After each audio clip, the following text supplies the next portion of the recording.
Hollow form turning may seem intimidating, but it doesn't have to be. This series started building skills by doing a straight-walled but deep turning, suitable for a scoop or goblet.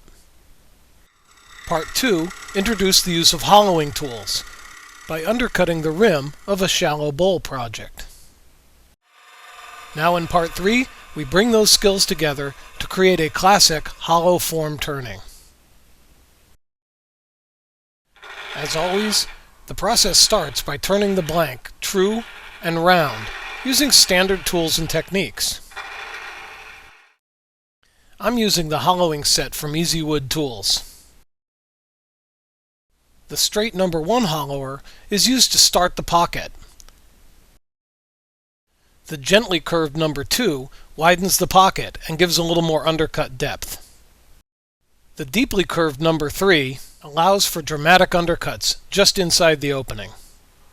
The first step is to establish the size of the opening on the face of your workpiece. Remember that the wider the opening, the easier it is to work with. Use the number 1 hollower to cut the opening to full depth. Once the bottom of the pocket is established, the profile can begin to be shaped. The straight tool can't reach just inside the opening, so it's time to switch to one of the curved hollowers. The cutter on both number 2 and number 3 align with the outside edge of the tool shank. This gives you a visual reference point of where the cutter is actually working inside your vessel. Use the number 2 hollower to widen the shoulders of the inside pocket. It is possible to skip the number 2 and just work with the 1 and the 3, but the shallow curve of the number 2 gives more control when hogging out the material. Remember to keep the shank of the tool oriented to the axis of the lathe, so you can see how deep you're actually cutting. Stop the lathe and check regularly to ensure that the shape of the pocket is correct. When the number 2 hollower has reached its depth limit, it's time to switch to the deeper cutting number 3. The deep neck of this tool will allow for sharp undercuts just inside the opening. The deep neck also increases the force on the tool when cutting, so keep it firmly down on the tool rest. Take light passes and let the tool do the work. Notice that the tool rest is set well back from the face of the part.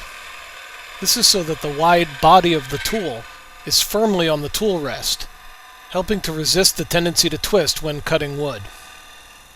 This is when the cut will typically be as close to the outside edge as possible. Stop frequently and check the internal profile to avoid cutting too deep and spoiling the part.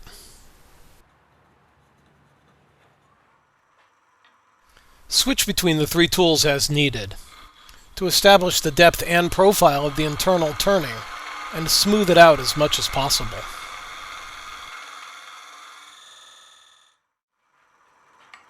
With the pocket completed, the outside of the part can now be turned to match. Work the face of the vase first, and try to follow the profile of the undercut lip. The goal is to create a consistent wall thickness across the top of the part. Work carefully, and don't remove too much material without checking the wall thickness in between cuts. Finish detailing the top of the vessel before shifting the tool rest to complete the turning.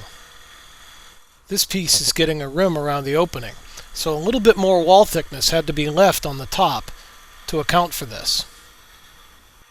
Typically, the size and shape of the internal pocket establishes the outside profile as well. Reposition the tool rest and start carving away the outside profile.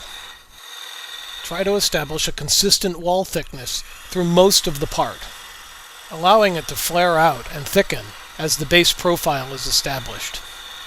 Stop and use your fingers or a set of calipers to check the wall thickness regularly and frequently while cutting the main body of the vessel.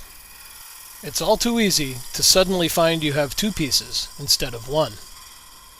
Once the final profile is established, sand and finish the outside of the vessel as you would any turning, and you've completed your first true hollow form turning. Hollow form turning does not have to be intimidating. Work through the steps, build your skills, and soon you'll be making hollow form vessels that you can be proud of. Find more skill building videos at www.consultingwoodworker.com.